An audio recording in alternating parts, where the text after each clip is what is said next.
航空母舰绝对不能够进到荷姆兹海峡里面去，因为那个叫有去无回。水雷是最难扫的一样工具，光60枚你丢下去很容易啊。荷姆兹海峡只有33公里，那么窄而已。川普说我们来护航任务，我告诉你，护航任务要怕的不是这些油轮，是美国自己的军舰本身。我要是被水雷误伤，那还是小事。你要碰到见证者无人机的话，那可以饱和攻击。所以等一下你这个触雷之后，军舰自己本身都倒霉啊。这个是异想天开，痴人说梦。好，观众朋友们要赶快来关心的是中东的死亡海峡正式的开战了。今天会来特别关心到的是伊朗现在在荷姆兹海峡这边布满了水雷跟它的自杀快艇，美军的部分扫雷是否跟得上，是否慢一拍呢？我们今天也会关心，现在整个荷姆兹海峡已经变成全球最危险的海上战场了。今天就这些议题一起来做关心，因为这个最新的消息是来自于 CNN。西方媒体的报道，伊朗现在已经在荷姆兹海峡大规模的布雷了。情报指出，伊朗是有能力在这个航道上面投放数百枚水雷的。来自于伊朗的最新说法，我们还有28艘的潜艇啊，接下来的6000枚的水梅是随时做待命。而就在录影前，我们收到的最新消息是来自于英国海上贸易行动办公室发布的最新消息，已经收到了报告，说有一艘货轮在荷姆兹海峡遭到了不明的飞行物击中，导致船上起火。那么该船已经正式的请求援助，现在这些船员生死未卜，正在进行撤离当中。这是我们收到的最新消息。伊朗革命卫队现在也发出了一个最新的警告：美以你在搞事，1公升的油你也别想再运出去，也直接跟川普发出了威胁，小心不要自己被歼灭了。伊朗继续的说，他说宣布驱逐美国跟以色列在这边的大使，军舰接下来可以无限期的通行荷姆兹海峡里面，伊朗自己的军队可以，也正式的是等于宣告了这个海峡的主宰权在伊朗的手上。我们看到美国又是怎么说的？川普现在最新要求伊朗立刻的移除这一些布雷的水雷，否则会面临严重的军事后果。如果敢封锁海峡，美国将会20倍的对你加以奉还。那确实，美方也已经祭出了最新的军事上面的行动，摧毁了在荷姆兹海峡上面的伊朗海军舰艇，其中包括了16艘的布雷船。那么我们现在也要来看到的是，美国现在确实在荷姆兹海峡面临许多的压力哦，就是因为现在它的扫雷的能力恐怕也撑不起这一场海上的博弈，因为我们看到整体来看到伊朗在海上的部署有哪一些，还有海底跟陆上，海面上有自杀快艇跟它的布雷艇，现在密布在这个上面，海底还布了水雷，再来看到空中还有无人机监控跟寄出攻击，岸上更部署了反舰飞弹等等。也就是说，一旦美军的护卫游轮进入到这个海峡，可能面临的就是多重的火力网四面楚歌。水雷只要一旦引爆，那么游轮连锁的爆炸的效应可能再起。今天节目一开始要特别请教干哥怎么看了？现在伊朗等于在这个海峡上面布了各种的武器，刚刚提到的自杀快艇到布雷艇到水雷、反舰飞弹等等，这个多层的海峡防御网，美军如果强行突破，会发生什么样的后果吗？荷姆兹海峡现在已经正式的变成战场了吗？干哥怎么看？好，仔细看一个数据，说6000枚水雷随时待命。我说不要6000枚了，60枚你头就痛，你知道为什么吗？水雷是最难扫的一样工具，也就是说，我们今天常常会听到地雷，对不对？地雷其实在我们一般人的认知之中，就是人员杀伤雷，它是埋在地底下的，那个已经很难清了。如果它是水雷，它会更难清。你还记得你小时候可能看过那个电影，就是说，哦，有一个大大的很多刺，然后布在那个海面的下面一点点，然后用那个铁链绑起来。那是2次大战旧的水雷的你的印象。现在的水雷不但轻，而且质量轻、密度高。然后呢，它分2种，一种是什么？一种叫细流雷，就是我刚才讲的，它会有一个铁链绑住，但是它质量都很轻的。然后另外一个叫什么？漂流雷，它飘哪里去你根本不知道。光60枚你丢下去很容易啊。为什么？可以用直升机布雷，可以用快艇布雷，还可以用军舰布雷等等。你还可以用帆船啊，只要是那种一般的那种民用的帆船啊，它载了几颗，它因为那是很简单的，它是一个很就是很笨的一个武器就对了，只要丢到海里去，它自然就会发出磁性。然后呢，美军的军舰全部都是钢制的，所以它会发出磁性。只要地雷、水雷接收到那个讯号的话，你进发它就会爆炸，就这么简单。所以水雷的效用是在这个地方。2次大战，英国在挪威峡湾布放了很多水雷，就是要遏制它的无敌战舰啊，叫铁壁之号开出挪威峡湾。那对于像这样子的武器，我跟你讲，荷姆兹海峡只有33公里，那么窄而已，跟我们台湾海峡那个宽度啊，还要更窄得多。所以你知道，沿线的从波斯湾沿线下来的这些国家都是产油国，沙烏地阿拉伯、科威特、阿拉伯联合大公国和伊朗本身，再走过来就是荷姆兹海峡，再走出去是哪里？就是阿曼湾，然后再到了大海、阿拉伯海，这样这个油轮它才能够干嘛？把油运到全世界去。如果它在荷姆兹海峡，它就触礁，不是触礁，被爆破了。它如果说它受伤，通常一枚水雷只能够在船底打一个洞。为什么？因为所有的油轮都是超级油轮，那都超过10万吨。你用水雷你打不成它，除非用鱼雷或飞弹，你打不成它。但是它只要摊在荷姆兹海峡，它就是什么？它就是整个企业、整个全球经济的障碍。为什么？它堵住了。所以只要它能够堵住，我伊朗的那个任务就达成了，我的目的就达成了。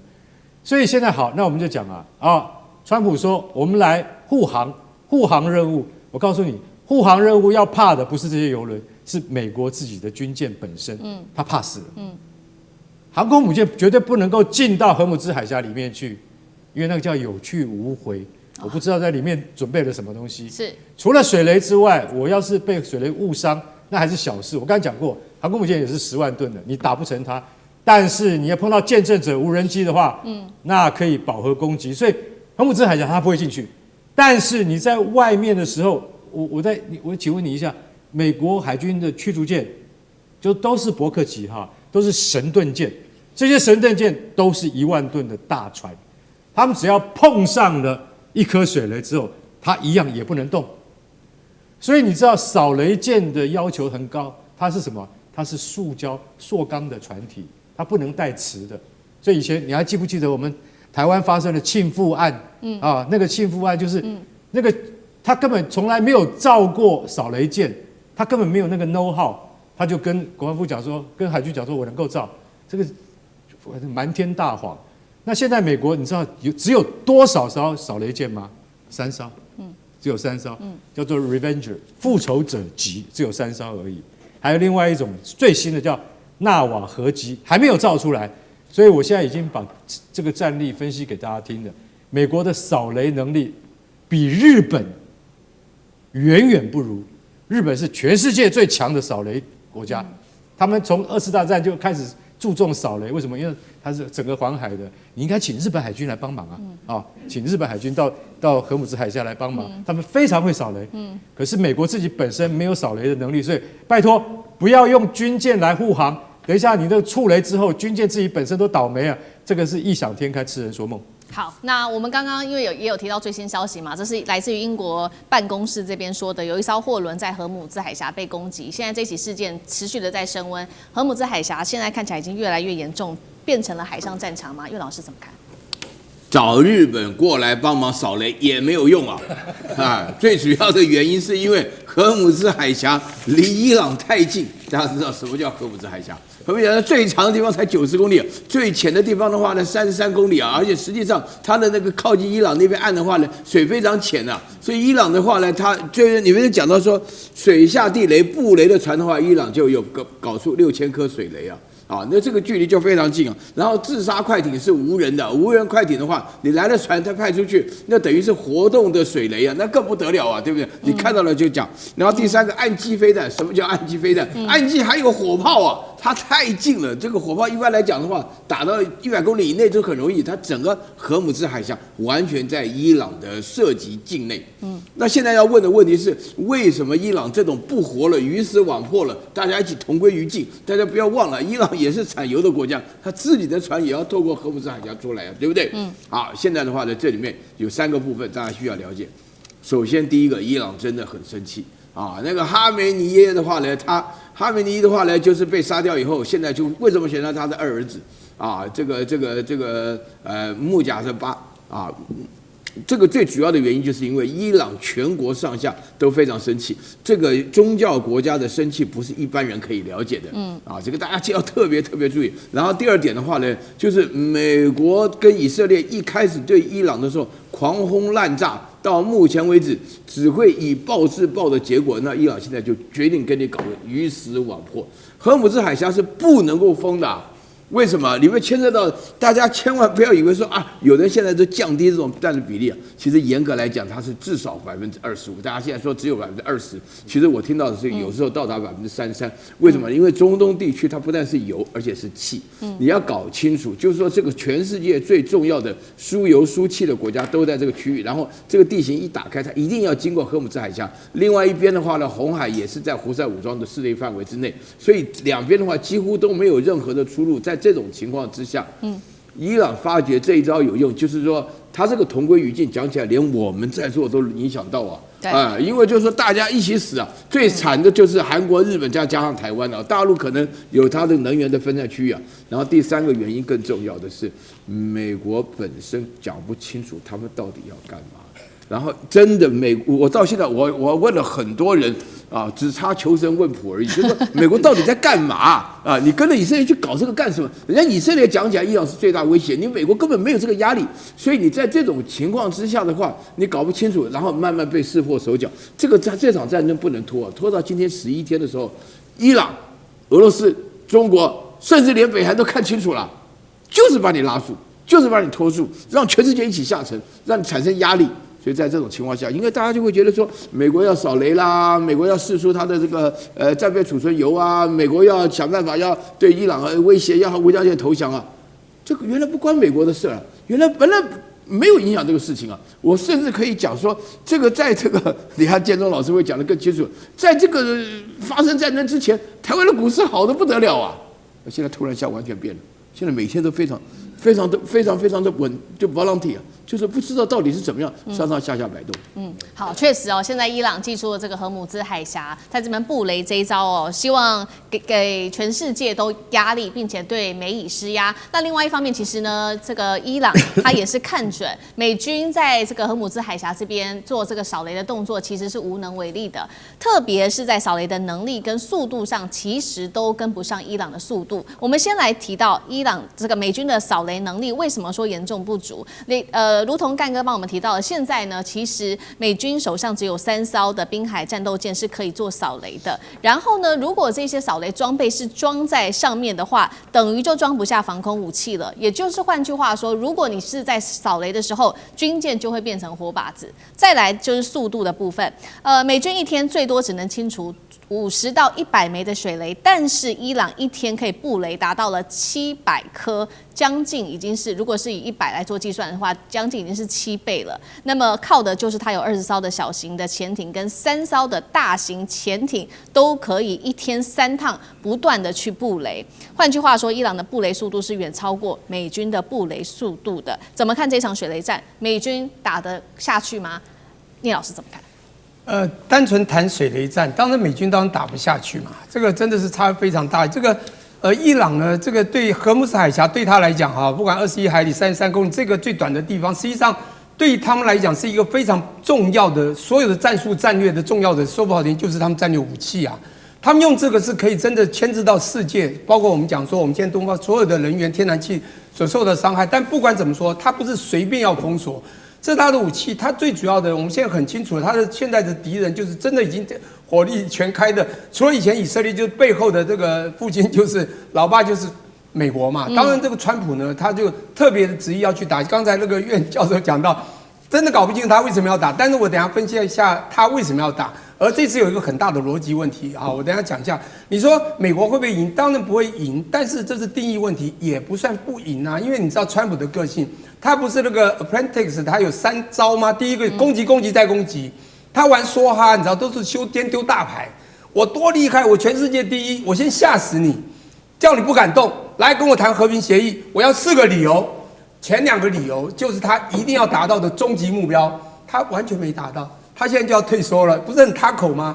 他真的这次是标准塌口了。你知道美国是很奇怪、很特别的，他是自以前到现在能够让他越来越强大，就做兵工厂，然后全部用代理人战争。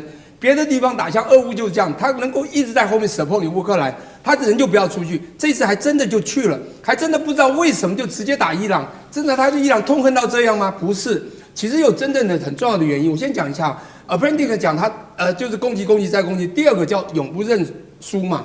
那第3个叫死不认错嘛，大家都知道这3个名言就是属于川普的。他已经输了，但他不能认输。他原来觉得他一天，跟委内瑞拉一样，就可以把那个首领斩掉。他是已经斩首没错，他不知道整个伊朗的神权精神加上民族主义之间结合在一起，就算反对派也都没办法接受你把我父母杀了。这个问题很大，他才发现他错了。他原来一天结果说4天5天可以解决，就打了10天之后，他说战争快结束了。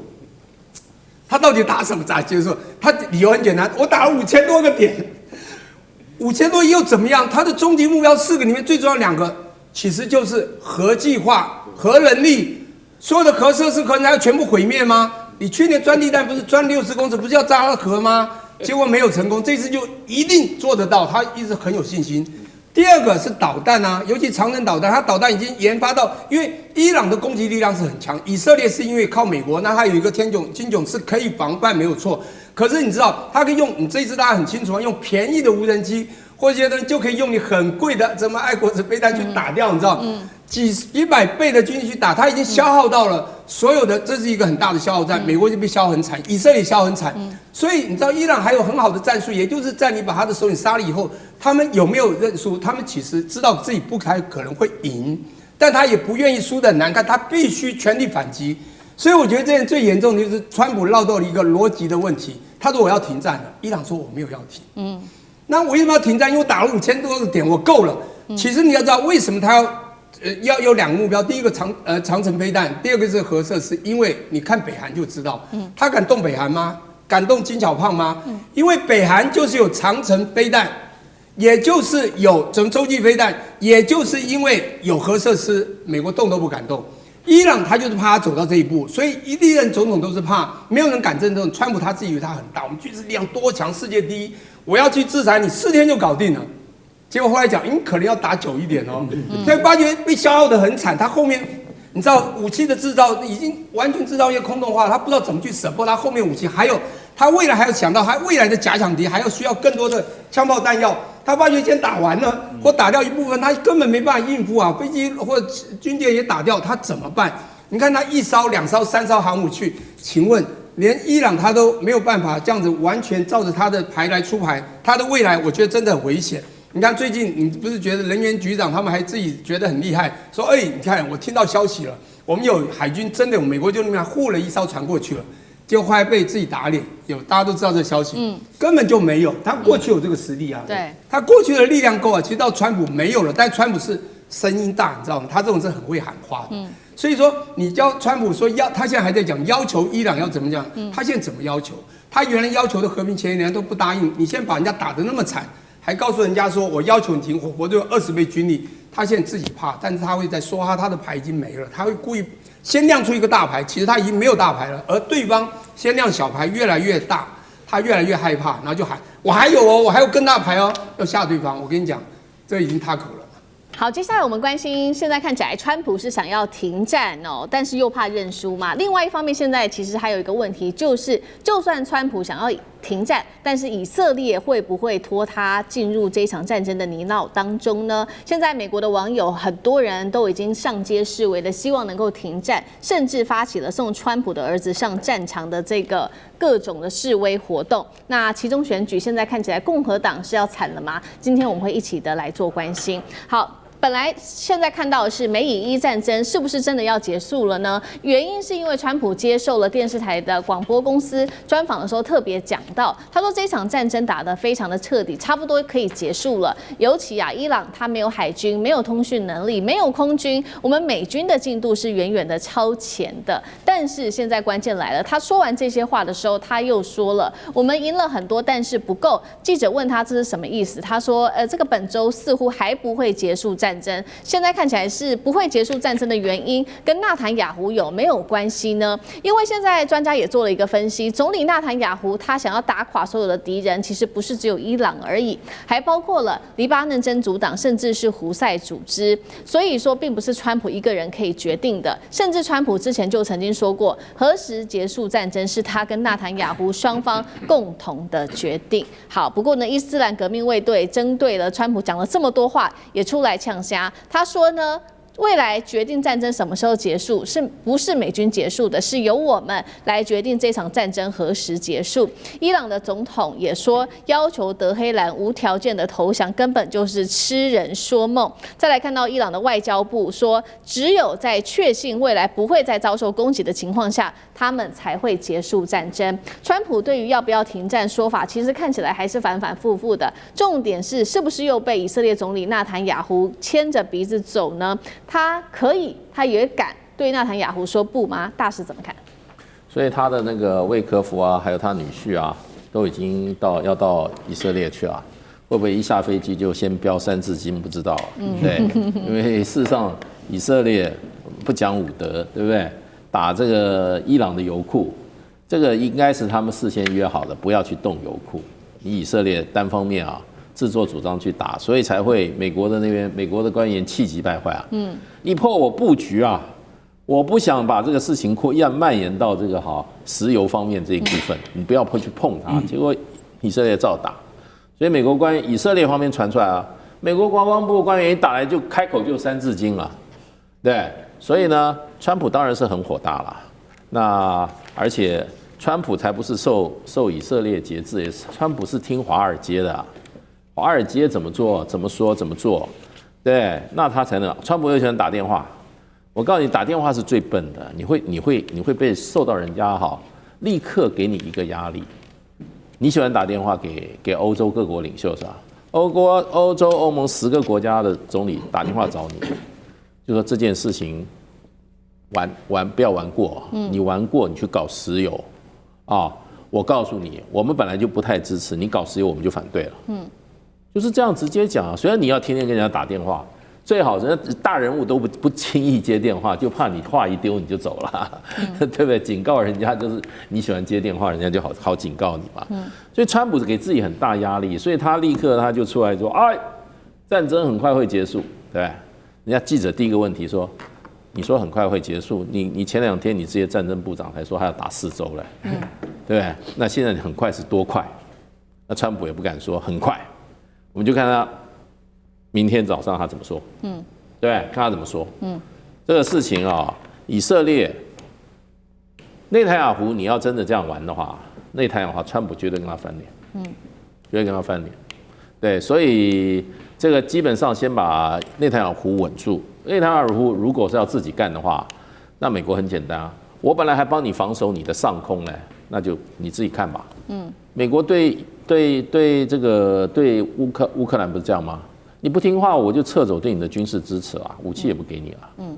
以色列嚣张这么多年，就是靠美国啊。对，搞到最后他认为是什么？他认为是美国靠他，所以现在就变成这个尾巴咬狗的事情少干，是尾巴就不要去咬狗。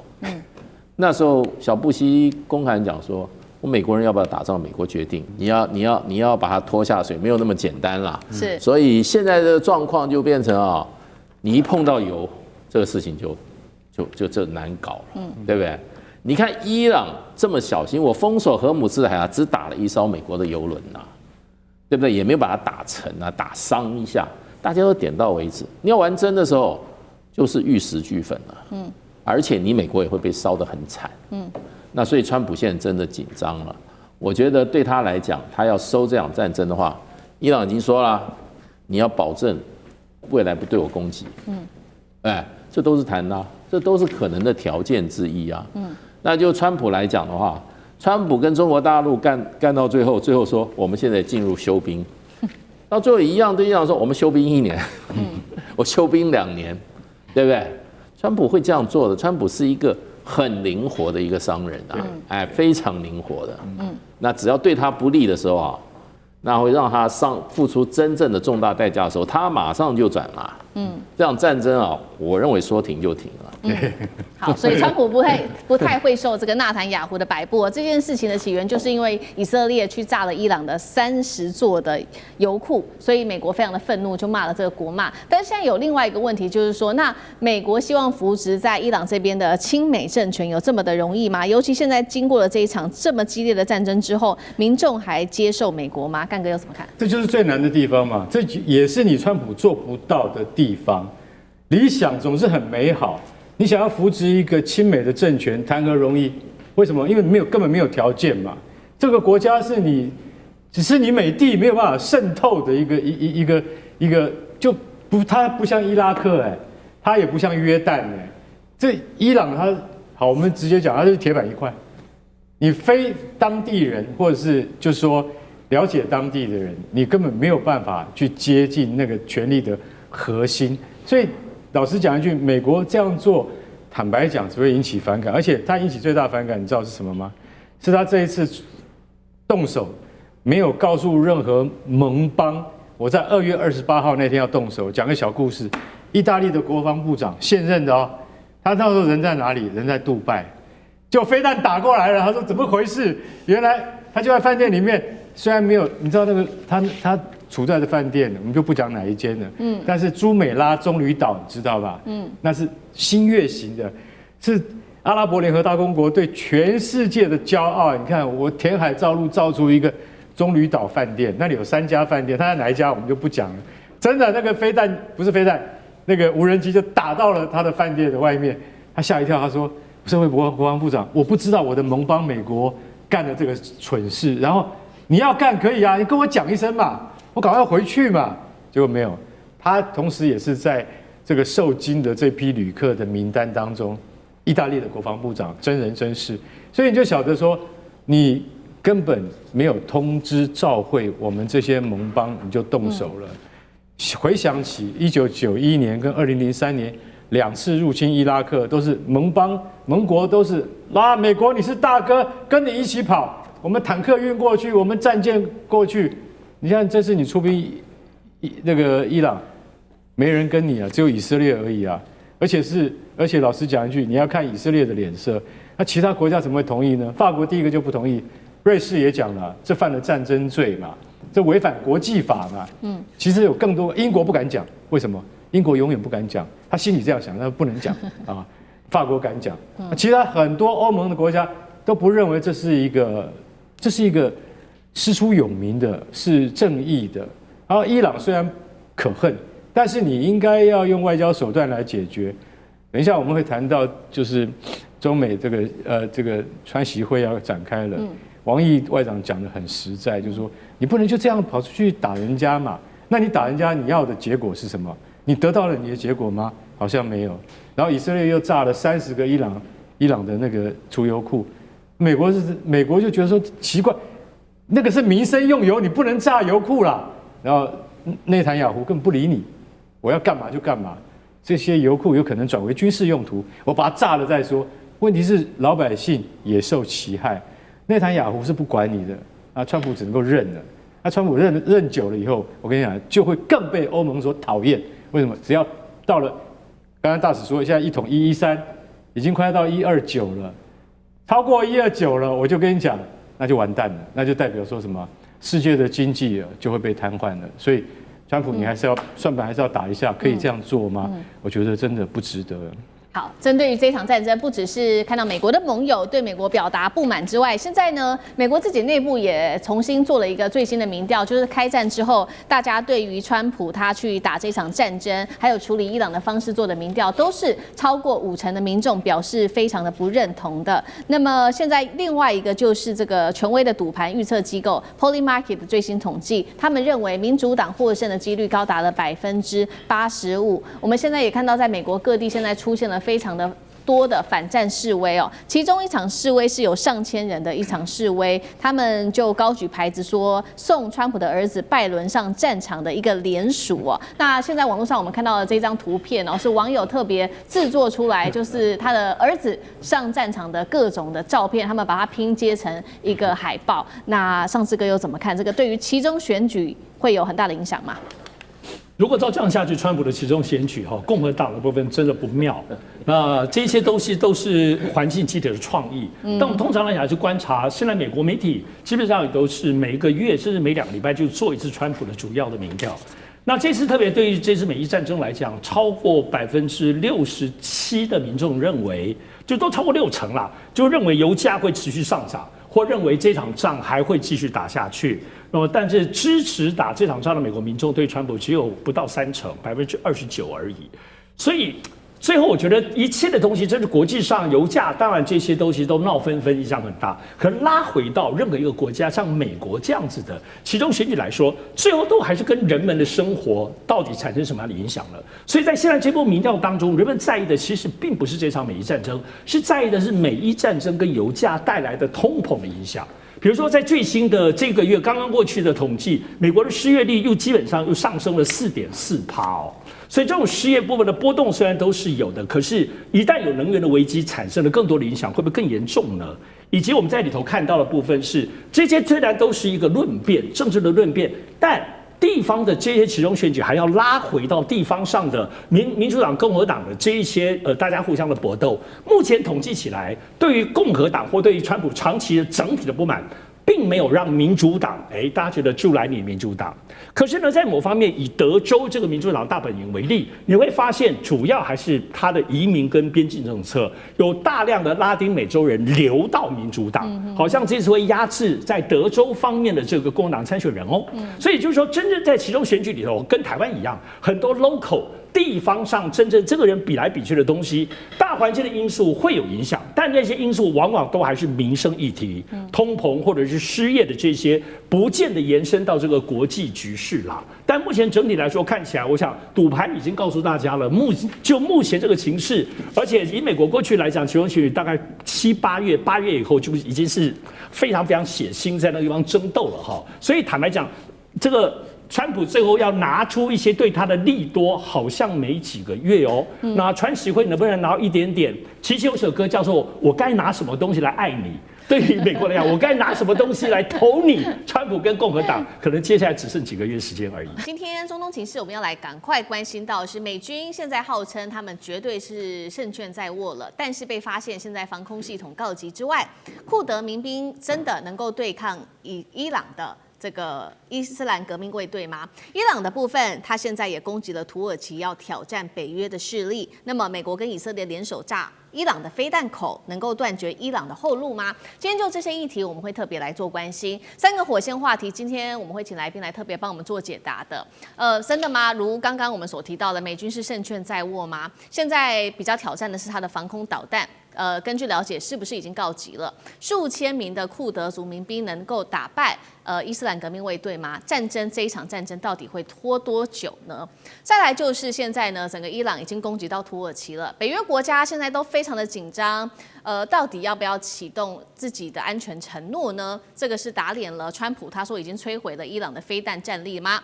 最后今天也会来关心到的是，那美国跟以色列现在祭出了各种方法，要炸毁伊朗的飞弹发射口，但是能够彻底阻止伊朗的攻击吗？今天我们都会做详细的一个分析。好，美国总统3月5号这一天特别信心的表示，这一次美伊战争的军事行动进度是超前的，伊朗海军3天内已经损失了24艘的舰艇，来自于川普的最新说法，并且他呼吁伊斯兰革命卫队放下武器吧，接受豁免，否则必死无疑。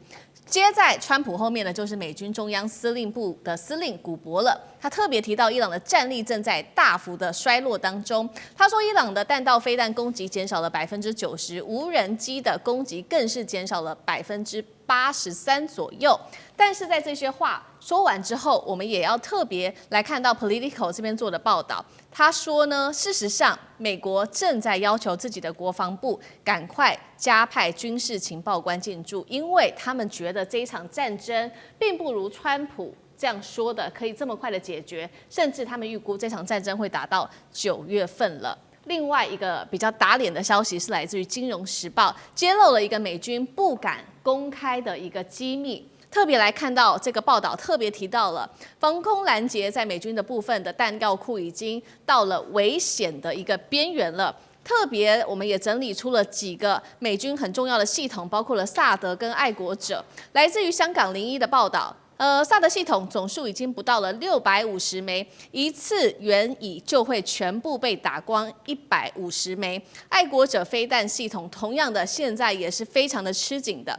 首尔最新今天新闻的一个消息说，美军正在商谈要调动驻韩的武器了，包括爱国者飞弹到中东地区，这都是最新的消息。另外一头，我们今天也会来关心到的是库德族的部分，已经移师准备好待命了，在1周到10天之内就会来施行跨境作战。所以节目一开始我们要特别来关心了。根据川普的说法是美军已经胜券在握了，但是又有另外一个报道说这场战争会是消耗战，拖到9月份甚至更久吗？千名的库德族民兵现在对上伊朗的伊斯兰革命卫队，因为现在看起来美国是不是不会出动他的地面部队呢？那么这样子的能够打败伊斯兰革命卫队吗？川普会不会让自己陷入在长期的泥淖当中呢？我们请将军带我们分析。孙子兵法有一句话哈，胜兵先胜而后求战，败兵先战而后求胜。孙子这句话意思就是说，你打仗之前要做好各项的作战准备，那你再开始去开战，这样你才有胜算哈。如果说是你一开始只是想先打这场仗，打完开战之后，你在一边打一边在想说，我什么地方没有做到，什么地方还要再加强。不断的去补哈，这叫败兵。就先战以后，我再想办法去求胜，但这场仗也是注定失败的哈。那我们验证孙子在兵法里面讲的这句话，不就是美军现在所面临的一个情形吗？他一开始哈，这个认为他以海空军的力量就足以威慑让伊朗能够这个屈服，但是没想到开战之后，他发现光靠海空军的力量不够所以说必须要动用地面部队。那开始的时候，川普一开始讲说4天，他想速战速决，他认为他集结的兵力海空军力量已经够了，但是发现打了以后发现不够哈，这个改成4周，现在甚至于说要打到9个月，这就是说一边打一边在做修正。那现在更扯的是要叫这个库德族的民兵哈从北边那边来攻打伊朗。那我解释一下。库德族，中东地区总共有5大民族哈，只有库德族这个民族是一个很悲情的民族了，因为只有他没有自己的国家哈。我们不管看到波斯他自己有这个伊朗国哈，这个甚至于犹太都有以色列，这个阿拉伯民族有阿拉伯这几个国家，那唯一遗憾的就是库德族，他虽然说在这个地方有领土，有在这边生存，但是他因为不是一个国家，就变成一个游牧民族。那当然被几个国家欺负，尤其是包括土耳其啦或者是叙利亚啦大家都在打他。那美国一直利用库德族来帮他打仗。之前我们讲说这个 ISIS， 他就是用库德族去打的。那打完之后，事实上他就弃之不顾了，也没有照顾人家库德族。所以我觉得这次库德族还愿不愿意再帮美军打仗，这是很大一个问题。那为什么要用库德族去打这个伊朗呢？因为我们都知道伊朗它是什叶派。那库德族他们是逊尼派的，所以他认为说可以借着这个宗教上面的这种矛盾可以挑拨利用库德族来打伊朗，这是美国自己打的如意算盘。但是我们看现在证明几件事情。第一个，川普我想说他会想要动用库德族，证明一件事情，证明就是说你光靠海空军的力量是不足以这个屈服这个伊朗这个国家的，必须之后再怎么样你都要动用地面部队。才有可能结束这场战争，这是第一个证明。这个我们之前所研判的没错。那你川普要打这场仗，从头到尾你都没有准备地面部队在这边，那临时去拉了库德族来打。第二个，我们看看伊朗这个国土，这个打仗来讲的话，天地敌我水这5个因素你要考虑进去，天候地形。那我讲地形好了。地形来讲的话，伊朗之所以数千年以来没有被其他国家没有被其他民族所消灭过，就是因为它的地形非常复杂，它四周环山都是山脉，然后国土纵深非常的深远，你靠地面部队要入侵不是这么容易。我们都知道，从海岸线到这个德黑兰要1000公里长，1000公里你作战纵深要多久啊？那你光开车你要开多久？那你运这个弹药要运多久？如果说你只靠这个库德族民兵的力量来讲的话，它毕竟只是一支游击队，它没有持续的战力你后续来讲，后勤补给、弹药、粮秣等等来讲的话，它如果说就算库德族从北边那边入侵，它打到德黑兰，我觉得它力量是不够的。那第三个，我们看这库德族现在你能够动员的兵力也不过是数千人而已。那数千人大概就是一个团的兵力，一个旅的兵力，不到一个师的兵力。大家要晓得伊朗来讲，它虽然海空军现在长期被美国所制裁，所以它海空军是很弱的，它几乎没有什么海空军所以一开始这个川普讲说，海军已经彻底被打趴了，空军也没什么制空。可是不要忽略了，伊朗来讲的话，它的陆军作战力量还是非常具有实战力，尤其是它的革命卫队这是很有坚强的地面作战部队。所以库德族就算是你动用库德族，那能不能够击败这个伊朗的地面部队？我觉得这存在很大的疑问。所以我们看出来，川普来讲的话，他这场战争他已经是一边打，他一边想办法还要求胜，那已经注定所谓的败兵先战，然后再去求胜。好，所以我们看到整体美军现在战力的部分，在海空上面补给发生了很大的一个空缺的问题，这是来自于美方自己的媒体自己证实的消息。那兵力的部分呢，现在同样是面临很大的不足尤其现在光靠库德族是相当不足够的。包括了伊朗现在都看在眼里持续的扩大它对于其他国家的攻击，现在呢已经打到了，在这几天打到了北约的成员国土耳其去了，当地的这个应急立刻空军基地发射飞弹，这边驻有大量的美军。虽然说这个飞弹后来是被拦截下来了，但是北约的国家现在其实都非常的紧张。北约国家现在已经在讨论了，大家是不是应该要在这个时候启动共同防御条约呢？在内部已经掀起了非常多的讨论。那么美国跟以色列现在另外一方面则是派出他们的这个侦察机在某些已知道的这个伊朗地下飞弹城的上空做盘旋，如果有发现什么任何的活动，会立刻派他们的战机跟武装无人机来针对发射口进行攻击。这个伊朗手上还有哪一些长程的飞弹呢？如果只是打这个发射口，打不到飞弹城的本体，真的能够摧毁伊朗的战力吗？张将军又怎么看？因为这个伊朗算是被动反击。因为都是美国跟以色列先去炸伊朗，伊朗他针对这11个国家包括土耳其、亚塞拜然，还包括整个中东区11个国家实施飞弹反击，它是反击、自卫反击、被动反击，而且它针对的是美军的基地，他不是说要打土耳其、要打亚塞拜然，不是，是打他的美军的基地。美军在那边，我不打你，你战机起飞，你的飞弹这个来对伊朗实施攻击，那我就他们只能干瞪眼了。当然，这个飞弹或者是无人机过去的，可能有中途被拦截，打掉之后，它刚好掉到土耳其境内了，那可能炸死了这些土耳其的老百姓呢，亚塞拜然老百姓了。那不管还包括约旦、沙烏地阿拉伯、阿联酋、巴林、卡达、科威特、伊拉克多了，叙利亚等等太多了。那这样子的话，那你要怎么去算？那今天伊朗它只是一个自卫反击嘛，因为它被打了嘛，是这个状。那现在伊朗最多的它飞弹主力是流星3号，流星3号可以打到1300公里。你看看，你这把你一画，包括以色列包括土耳其都画到了，亚塞拜然都画进去了。你看可以画那个半径图，1300公里一画进去，那它又是惯性导航，再加上可能它可以有利用美国那个不是美国的 GPS， 而是中国大陆的北斗。那叫定位又比较精准。那当然，美国或以色列它会发射大量的爱国者3炸的系统，反导系统就出来了。但是我们知道反导系统毕竟贵，你每一枚大概400万美金，就是1亿多台币啊，非常的贵啊。那你一次又不是1枚来拦截，你打2枚到3枚啊，来拦截这个弹道飞弹流星3号，那是不是就会变成4倍公办？对美国来说，那伊朗就继续打。伊朗到现在目前为止已经打了500多枚的地对地的导弹。已经使用了2000多架的无人机，已经用到目前。那它还有没有库存？我认为有。但是在山洞里面啊，美国去炸山洞口？问题这个山洞口好几个山洞口每一个基地都好几个，不是就一个炸完就没有，旁边有南洞口、北洞口，还有备用洞口。是，那你能够通通把它炸完吗？所以反不上，因为伊朗它是盆地、高原还有山脉，它地形的善用地形，它直接挖就可以，它又不是像乌克兰这一眼平川大黑土地带，不是因为伊朗跟北边的阿富汗还有东边的巴基斯坦，他们是地形都是山脉高原。这不一样，那山脉高原，我觉得打进去就是山洞了。那你怎么炸？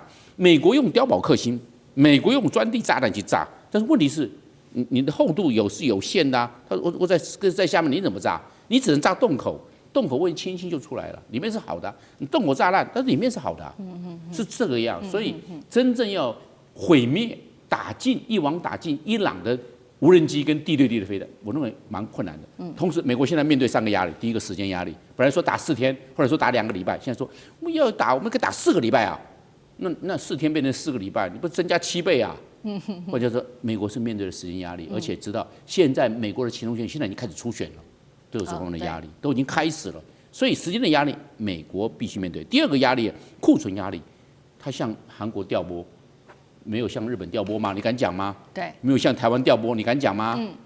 那只是有人讲，有人还不敢说。我向你调拨你还可以，还不能咋呼。换句话说，美国现在能够的，不管是爱国者或者其他的远距遥攻精锐武器去用差不多了。那现在要调拨，要不然我也没了。那伊朗还有，伊朗还打我没有拦截，不行。那他为什么向欧洲调拨最快那么近？不行，因为像乌克兰战争那边，他现在有战争急需，不可以向欧洲的调拨，那像亚洲吧，对不对？朝鲜半岛现在也没有什么状况啊，对不对？这个黄海、东海也没有任何状况啊，可以。所以美国它现在有库存降低的压力，现在显现了。第3个，国际能源的压力，你这荷姆斯海峡被伊朗这个封锁，大家能源都叫苦连天。这个东西，国际压力或者能源压力会回到美国上面，它就要面对。越久，它的压力会越大，因为大家缺了东西了，股票都往下，都往下修了。这是经济压力，这是能源压力，这个是整个国家压力的表现，这会回到川普，会回到美国身上啊，所以也是一个很大的压力，会随着时间越久，压力会越大，3股压力都会集中到美国身上。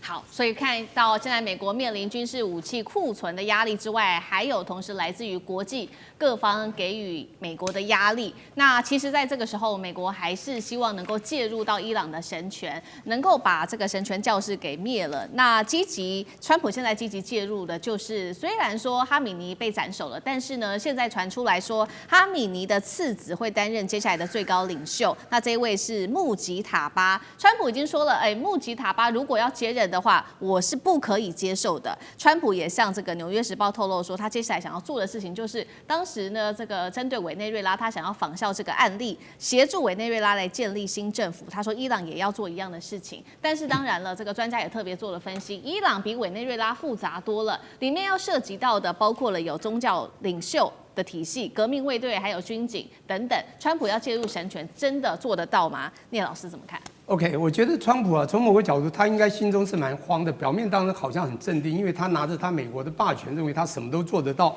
第一个，在武的方面，刚刚已经讲了。第一个，他很喜欢用代理人战争，这是最聪明的做法。但是他也不够智慧，因为刚刚也讲，库德族人数有限，力量不一定够。但是这是他的一招打法，因为美国必须要用代理人，他才有办法稳住他自己的后盾力量。第二个呢，刚刚武器的短板也非常明显。他为什么到韩国去调？他自己实力不够吗？他不是很厉害吗？一下就可以几秒钟或几天就可以把对方这个折服，不是这样吗？你发现他武器短板到达什么地步？到达他一下子650颗萨德飞弹，一下子用掉150，他不知道未来如果还有别的国家要跟他敌对，他怎么去敌对？当然，我讲一个他最大的敌手，他将来会出很大的问题。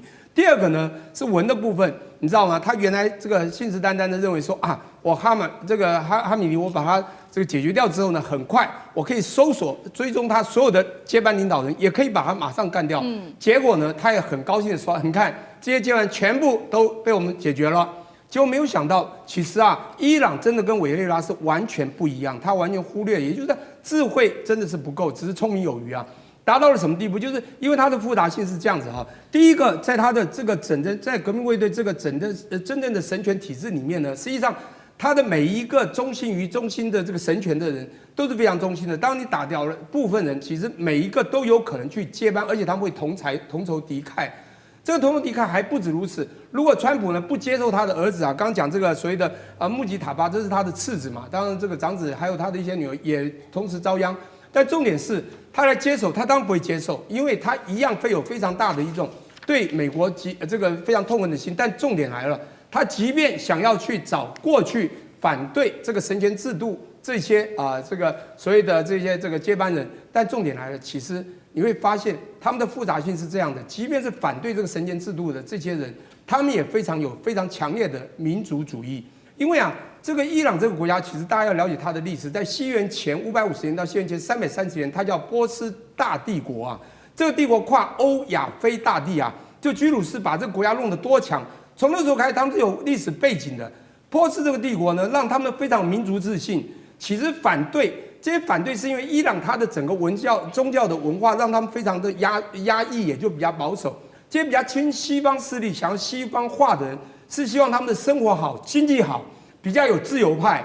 他们反的是神权制度，但是不是反神权，因为神权主义是夹杂了他们非常复杂的民族主义。即便是反对的人，他也不会完全支持说，你今天来帮我推翻我的爸爸，叫我爸爸下台，我要接掌爸爸的事业。结果你要把我爸爸杀掉了。现在美国是把他爸爸都杀掉，现在连下面反对党的很多都改变了，说美国竟然来打我们、杀我们自己的人，他们也跟着现在神权这个制度派的人一起，即便他不赞成最原始的这些人，但是他也反对了美国。所以你会发觉，川普他现在要找接班人的确不容易。所以我觉得他慌了。当然，他最不能接受是他那个同个体系下来，他自己是哈米的儿子来接班嘛。对，他一定会非常的用更极端这个抵抗抵抗这个美国。当然，他可能不会直接打美国，在美国在中东所有的这个军事组织也好，或者说军事势力也好，或者所有的美国势力在那里可能发生的都会做同样的一些反击。现在重点来了，这个美国很奇怪，美国现在发现他打下去打这个不是他想象的。我讲川普不是想说几天就能够收割了整个伊朗的所有，发现他好像要慢慢调整了，要多了几周，甚至还多了几个月。我觉得这个以伊朗的神权主义加上民主义的结合，他们的同仇敌忾，未来的这种民族性，美国可能会跌破了眼睛。